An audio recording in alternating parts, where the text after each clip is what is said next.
Greenland's icy emptiness hides a territory more ancient than the continents and more contested than you might imagine. Underneath 3 kilometers of ice lies rock nearly 4 billion years old. Yet what truly draws superpowers here are the resources and secrets locked beneath the surface. In a world facing climate shifts and global rivalry, the consequences of what happens next could reshape the planet. How did a remote wilderness become such pivotal ground? Greenland stretches across 2.16 million square kilometers, an expanse larger than Mexico, yet fewer than 57,000 people call it home. Almost every settlement hugs the island's rugged coastline, forming a thin ring of life at the edge of the ice. The capital, Nuuk, is the largest town, with just under 19,000 residents. Most communities are much smaller, some with only a few hundred people, separated by vast distances and icy waters.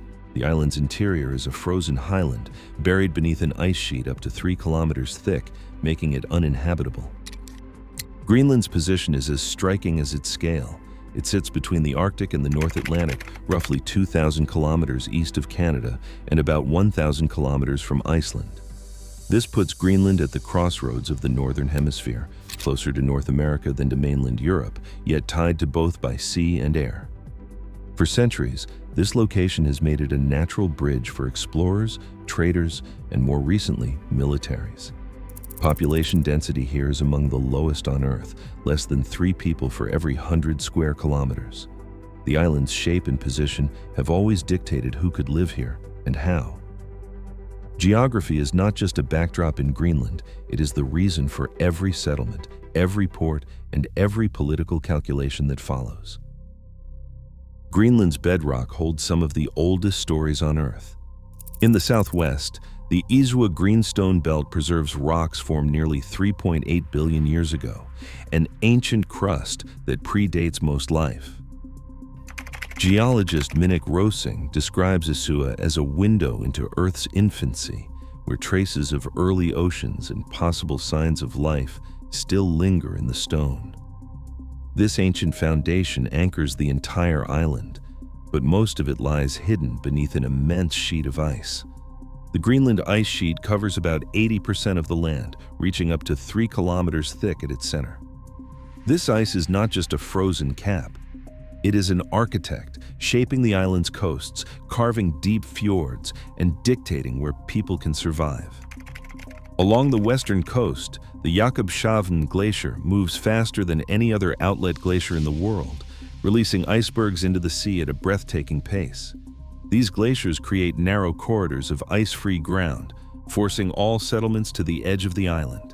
Beneath the ice, the bedrock holds more than just history. Scientists suspect rich deposits of iron, rare earth elements, and other valuable minerals are locked away out of reach. As the ice thins and retreats, these hidden resources may become accessible for the first time.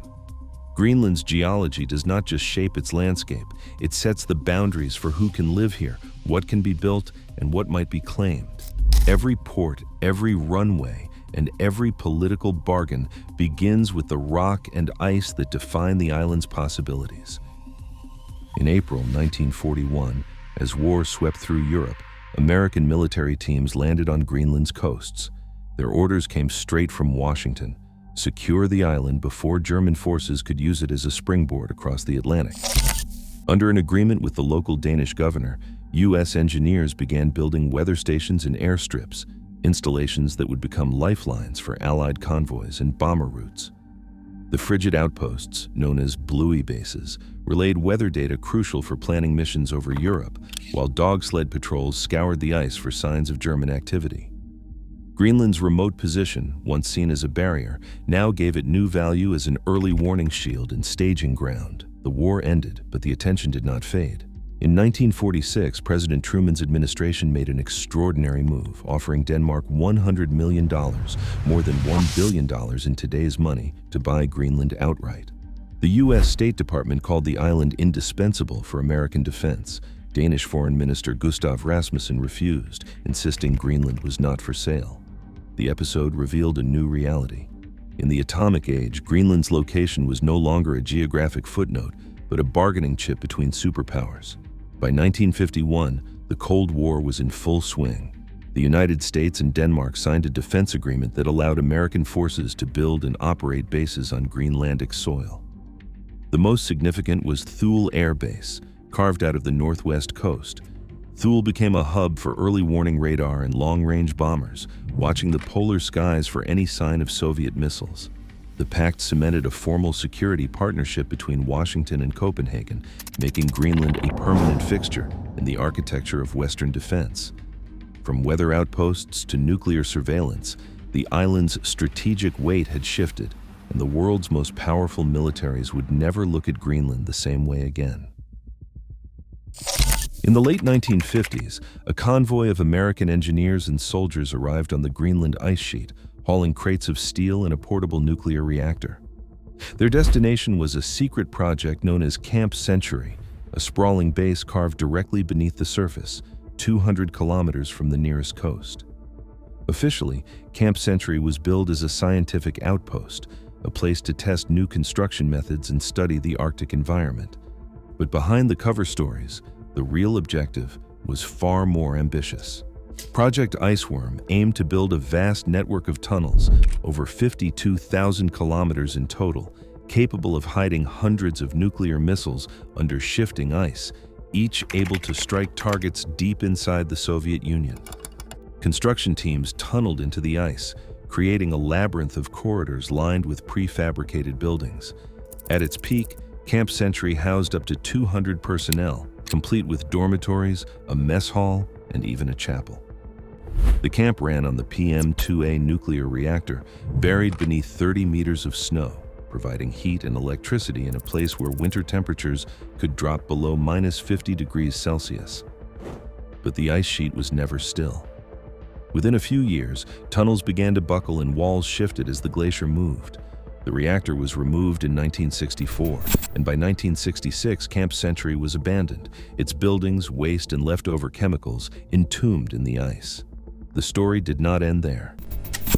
On January 21, 1968, a United States B-52 bomber carrying 4 hydrogen bombs crashed near Thule Air Base, scattering plutonium and radioactive debris across the frozen landscape.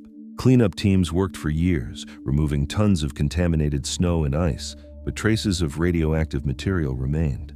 Greenlandic workers and local communities raised concerns about long-term health effects and environmental damage, questions that still linger today.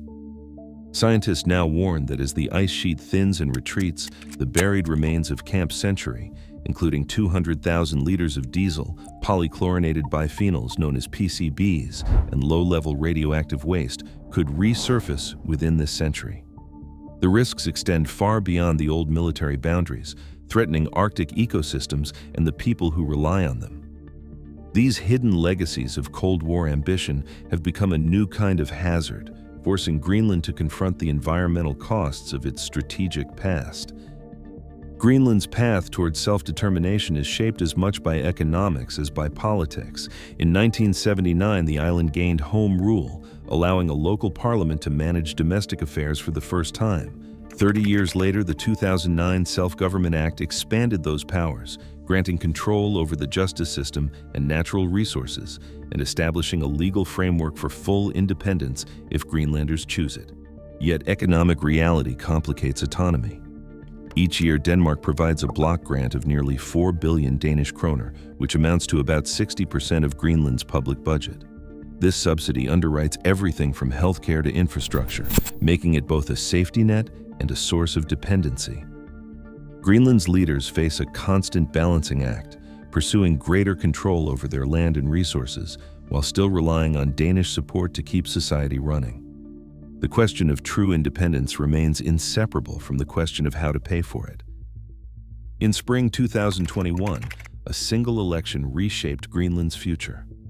The Inuit Autonomy Party, running on a platform against uranium mining, won 37% of the vote and halted the Kvanefjeld rare earth project near Narsak. The decision sent a message far beyond Greenland's borders. For years, foreign investors, including Chinese-backed companies, had offered hundreds of millions to develop mines and even to finance airport expansions, hoping to secure access to critical resources. In 2019, a U.S. proposal to purchase the island made global headlines, fueling debate over who should control Greenland's resources. Meanwhile, the ice sheet is vanishing at a rate of about 270 billion tons a year, exposing new land and raising the stakes for mining, shipping, and sovereignty. The balance between economic opportunity, outside influence, and environmental risk grows more fragile with every melt season. Today, as Greenland's ice retreats and superpowers circle, its ancient bedrock is shaping decisions about rare earths, sovereignty, and climate futures. What happens here could alter global supply chains and redraw geopolitical lines. In the Arctic's silence, the world's next moves are already being written. Share your perspective below.